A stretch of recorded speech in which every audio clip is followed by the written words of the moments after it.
Ahead tonight, the report that could prove damaging for shareholders in the Arawak Port development. The stern warning the Attorney General has issued to gang members. And the man accused of the country's 94th murder gets his day in court. The National Report starts now. Now in HD.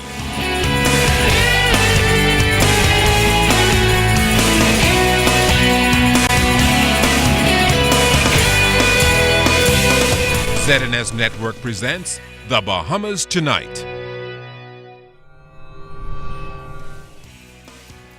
This segment of the news is brought to you by BTC, powered by Lime. Good evening, everyone. I'm Kish Latterly. And I'm Andrew Knowles. Stakeholders in the Arawak Port development are now in damage control mode following the release of a critical World Bank report, which officials claim is misleading and could prove extremely damaging to the future of the port. In fact, Clint Watson tells us tonight that port officials say should that report be accepted worldwide, it could have serious financial implications for shareholders, the shipping and financial services sectors, and by extension, the wider economy. It's not the kind of news any country wants going out to the world, particularly one like the Bahamas that depends on shipping import revenue and investments. But a recent report by the World Bank focusing on trading across borders reported what's being described as misleading information on the new Nassau port. Two areas are being challenged: length of time to clear goods and the cost to do it in comparison to other regional competitors. CEO of Arawak Port Development, Michael Mora, is not satisfied with this report for one main reason. And that's just not right. Many of the businesses that are established and may have a broker in-house or something are getting their cargo in less than 36 hours. Many of those businesses that have someone that is, say, part-time on one task within the business and then part-time on the logistics side can easily do it in 3 days. The fact that it has a value of $1,770 of local costs to get your 20-foot container from the ship to your place of business is just not right. Financial Secretary in the Ministry of Finance, John Roll, believes measures must be put in place to ensure the correct information is submitted to these agencies and by the correct people, as it could have a negative impact on the country. The perception that it gives to businesses from the outside that may be looking at coming in and wondering whether the shipping costs are going to be burdensome. From that standpoint, that's a genuine concern. If you're a major foreign investor and you're trying to decide whether you should undertake some operation in the Bahamas and you do all of your cost estimate, 8 versus 2 days to get your goods out of the port, depending on how many shipments you're bringing in, could translate into tens of thousands of dollars. The port is the main facility where Customs gets its revenue. Comptroller Charles Turner told ZNS News that recent upgrades to their collection process have helped to not only enhance revenue through plugging loopholes, but also improve greatly on the efficiency of dealing with businesses and consumers. Generally, it takes no more than 3 days. But with respect to the 2 and 3 line entries, small entries, we process them within 1 to 3 hours. Now, I must say there are times when individuals may have problems with the documents that are submitted with Customs, and Customs may have refused those documents. I could also say that with respect to perishable goods, they are cleared immediately upon arrival. Now, in an effort to cut down on the amount of time it takes to get your goods and also to improve on efficiency, the port will be commissioning this new facility in February. It's a one-stop shop for all of those who are doing business here. Clint Watson, ZNS Network News. Gang members beware. Authorities are taking steps to crack down on those who profit from gang-related activity. Legislation is also expected to be enacted soon, paving the way for persons who are involved in gangs to be prosecuted. Fern Carey tells us that the move is part of efforts to stamp out organized crime gangs while protecting the community. Attorney General Alison Maynard Gibson believes the compendium of crime bills brought to Parliament yesterday will play a pivotal role in the fight against crime. She particularly emphasized the bill which makes it an offense to belong to an organized crime gang, noting that gang activity must be stamped out. I'm not going to tolerate crime gangs in our communities. And we recognize that these gangs have international reach, and we are joining with our partners and countries around the world in this thrust also. I want to say that as well as asking our Bahamians everywhere to support the bills that are before Parliament and that will result in continuing to make an impact in the fight against crime. Meantime, Crown prosecutors and police officers are expected to attend a special seminar next week in order to provide them with information on freezing the assets and money earned from gang-related activity. Have drawn to our attention that some leaders of organized crime groups believe that if they spend some time in jail, it's worth it because their assets will be available to them when they leave jail. The result of this thrust that the minister will lead is that their assets, those ill-gotten gains, will be frozen and they will be confiscated. And also because of laws already in place, the money from the assets will be deployed in the fight against crime. Minister of State for Legal Affairs Damian Gomez also indicated that organized crime wreaks havoc on the community. The reach of gangs has been international in scope. It's not just national. It is something that troubles Caribbean leaders. It troubles people in Latin America because these gangs extend, in some instances, to as far afield as Colombia and possibly further.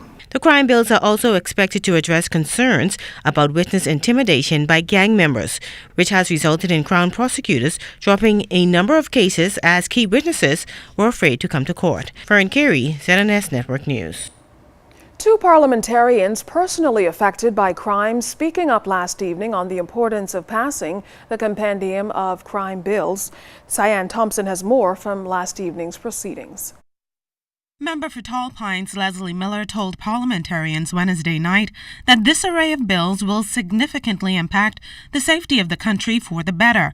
According to Miller, this administration has brought more meaningful crime legislation to Parliament more than any other government in the past 26 years. It gives us some hopes for the future that you have a progressive government that is interested in the welfare and the advancement of the Bahamian people. You have a government that is prepared, Mr. Speaker, to do what is necessary to stem the flow of crime, to stem the killings in our country, Mr. Speaker, to put the criminals where they should be, to be fast and steadfast in their approach to making this country a better place for which all of us can live. A national service for the youth is still being touted today. Member for South Beach Cleola Hamilton, in her remarks, also applauded the law enforcement officers for the longer hours they work to keep the country safe. We need to make national service mandatory to save and rescue our young people of this country, especially our young men, Mr. Speaker. I would like to say to the officers of the law, both men and women, Mr. Speaker, that this country owes you a great debt which cannot be equated to monetary value. These people put their lives on the line every day to protect and to serve us. Mr. Speaker, on behalf of the citizens of this country, I would like to say to the officers, God bless you and thank you. In the House of Assembly, Ms. Hamilton recalled a story of being a witness to a violent incident. Hamilton said she was threatened by the man. In explaining the story, Hamilton urged parents, especially mothers, to stop hiding their sons or daughters who are criminals. When you're covering up for your children wrong, when parents will come and say, my good child, I told that lady, I said, your child can't be good if he's beating women and threatening to kill somebody else. Only God was with me, he couldn't find his gun. The Bible say, train up a child in the way he should go, and when he is old, he will not depart from it. I commend the government for saying to the criminal, we will make you pay for causing harm to witnesses. We will make you pay for causing harm to judges and jurors and lawyers and police. We will make you pay. The House of Assembly resumes next Wednesday, November 20th at 10 a.m. For the ZNS Network News, I'm Cyan Thompson. Meantime, member for East Grand Bahama Peter Turnquest says he's not in complete agreement with some of the sentences levied in cases where a person is found with a handgun. Turnquest explained a scenario of how someone can be wrongfully charged for carrying an unlicensed firearm. I am a little concerned about this idea that everyone in a vehicle where a firearm may be discovered will have to answer to a charge. Because I can be hitchhiking and know nothing about it. And here I am finding myself before a court, wrongfully accused and having to defend myself. And you know, I can even pick up somebody. Because I can tell you at this stage, I would advise any Bahamian, don't give no hitchhiker a ride because you just don't know. This is a different day and time. And member for St. Anne's, Herbert Chipman, in his contribution stated that he believes smaller acts of dishonesty and other misdemeanors add up and cause bigger crimes. Chipman says when the law is enforced on smaller offenses, it can have a greater impact on the whole picture of crime. We have to come together to enforce our laws. We refuse to accept that our little crimes, the traffic violations, lying on our custom forms, receipt of stolen goods, counterfeit or pirated goods and services, hiring of illegal immigrants, sexual misconduct or theft of time, supplies or services for goods on job site could have contributed to the violence that we now see. Filed charges against 26-year-old Ricardo Brown in connection with the November 8th murder of 21-year-old Timothy Roll. Roll was fatally shot around 10 p.m. on Friday past, just after leaving his Rock Crusher home. In court, Brown was charged with intentionally and unlawfully causing Roll's death. He wasn't required to enter a plea, and a voluntary bill of indictment will be filed. Bail was denied and he was remanded to prison. The case has been adjourned to December 16th. Meantime, a police constable is being held in connection with an overnight stabbing which has left a mother and son fighting for their lives. Reports indicate that shortly after 9 o'clock, the two were stabbed at a residence in the Sir Lyndon Pindling Estates area. Police say when they got there, they met an adult female and an adult male suffering from stab wounds. Emergency personnel took the pair to hospital, where the female is detained in critical condition and the man is listed in serious condition. Police say the 43-year-old constable is assisting with the investigation. A major effort to help families and the wider community took place last night when a special juvenile forum was held at the Harry Seymour Library at the College of the Bahamas. The topic, challenges facing the youth in today's society. Panelists included Reverend Angela Palacios of the Anglican Diocese and Superintendent Stephen Dean of the Royal Bahamas Police Force. Reverend Palacios and Superintendent Dean admonished parents to take a greater responsibility for their children as an increasing number of juveniles are participating in serious crimes.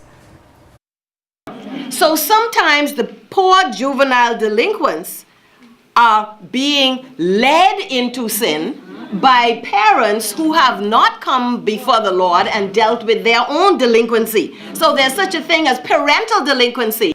So your little children who around here smoking dope,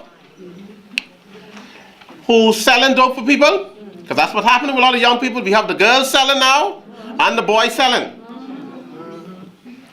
Please warn them. Parents, and it can come down to you. If you want to avoid this police, you got to be the policeman or policewoman in your home.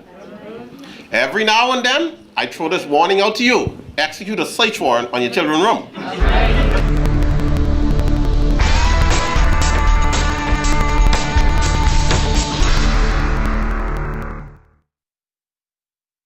Have 2 weeks and 2 days left in the tropical cyclone season, and the tropics remain quiet again this evening. But outside of our studios, we have partly cloudy skies, temperature just around 75 degrees, your relative humidity 61%, winds out of the east-northeast at 10 knots, your barometric pressure 1,019.7 millibars, that's 30.11 inches, and it is steady. But stay tuned, temperatures around the Family Islands, travel and boating forecast is still to come.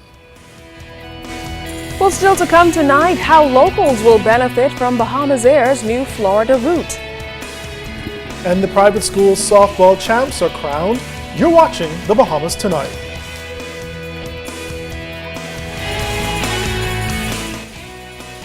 This portion of the news is brought to you by Shell Helix Ultra. Performance you can see.